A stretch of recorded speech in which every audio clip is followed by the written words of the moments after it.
Hey, welcome to our channel. This is the first video I put here, so let's see how it goes.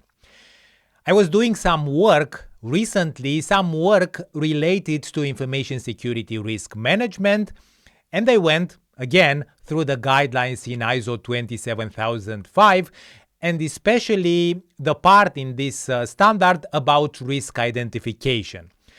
If you are involved in information security, in risk management, or in ISO compliance in general, this video might be interesting for you because I want to discuss here the two approaches proposed by ISO 27005 for information security risk identification. They are the asset-based approach and the event-based approach.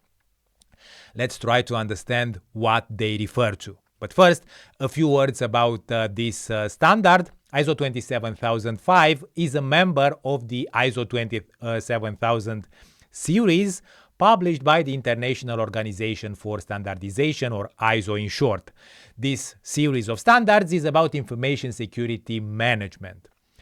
The best known standard in this series is ISO 27001. This document establishes requirements for an information security management system, ISMS in short. Any organization can implement such a management system and then obtain a certification as evidence of compliance. Thousands of companies from various sectors around the world hold such a certification. Some notable examples include Google, Microsoft, AWS, or NVIDIA. Now, the key element of any information security management system is risk management. An organization implementing an ISMS must identify, assess, and treat information security risks. This is the core element of this management system.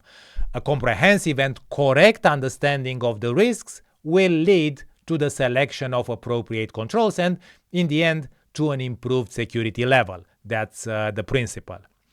So, any organization seeking ISO 27001 compliance and possibly a certification to this standard must ensure that it has a robust risk management process in place. And here, ISO 27005 fits, as this standard provides guidelines for information security risk management.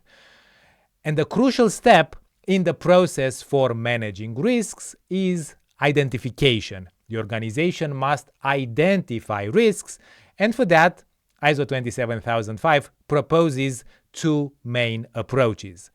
One is based on assets, and the second is focused on events or scenarios that may compromise an organization's information security. So, first, let's take a look at the asset-based approach. This method focuses on identifying risks by analyzing the assets that need protection. An asset is anything that has value to an organization. It can be hardware, software, data, infrastructure, utility systems, or personnel.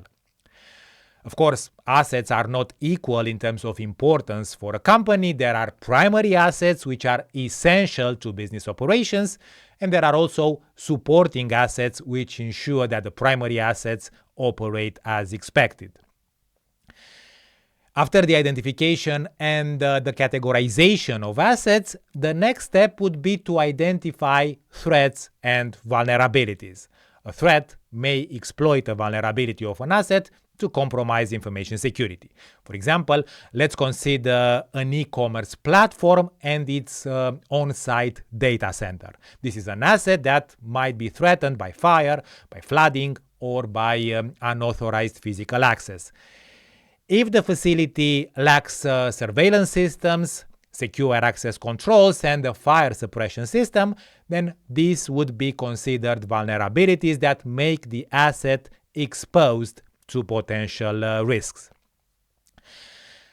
Then, after the identification of the assets and the associated threats and vulnerabilities, the following steps would be for the company to assess the consequences and the likelihood of risk manifestation, calculate a risk level, compare it with the risk acceptance criteria, and determine if the risk requires treatment or it can be accepted.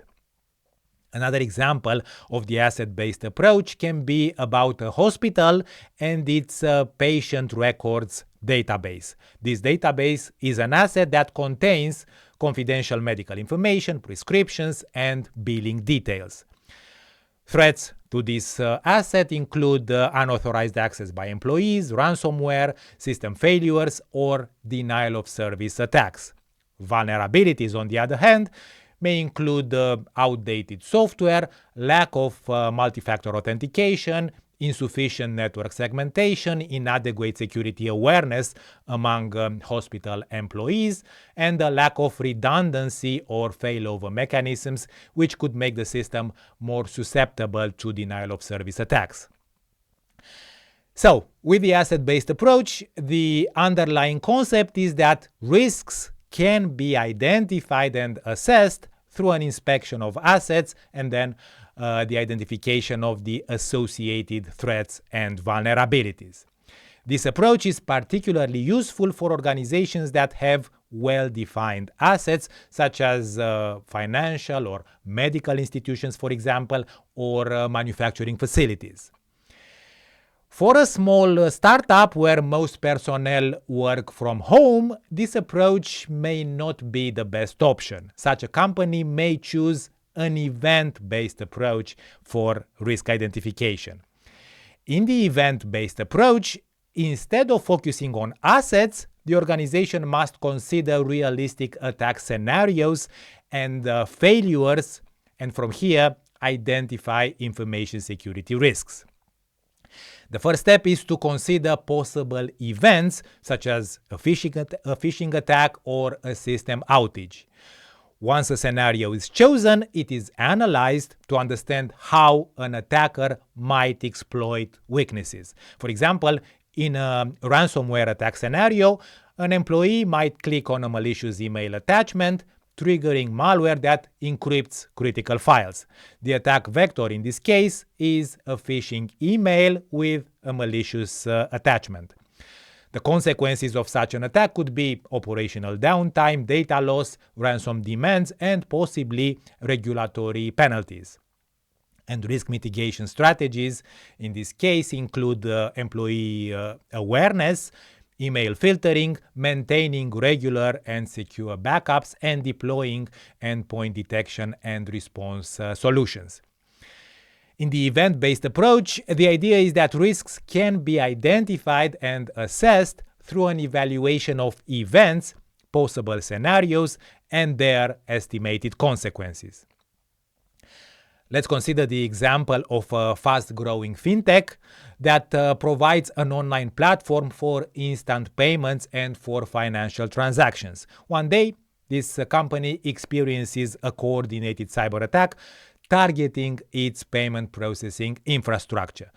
The attack is executed through a combination of credential stuffing, using stolen user credentials to gain unauthorized access, API abuse, and distributed denial of service attacks, overwhelming the system to disrupt transactions. This is a scenario that could be easily imagined. The consequences include, of course, service disruption, data breach, reputational damage, and possibly legal issues as well. The event-based approach starts from a possible incident like this one and analyzes its impact rather than focusing on what can happen to specific assets. This approach is better suited for dynamic environments like startups, for example, or cloud-based businesses. However, either approach could be used by any organization, and if applied correctly, both approaches should lead to similar results. The key is to conduct a thorough risk identification process while remaining practical and considering scenarios that could realistically materialize. Risk identification is just one step in the process. It must be followed by an assessment of information security risks and the treatment of those risks through the implementation of controls. All steps of the risk management process are detailed in ISO 27005, and I encourage you to read this standard for a deeper understanding.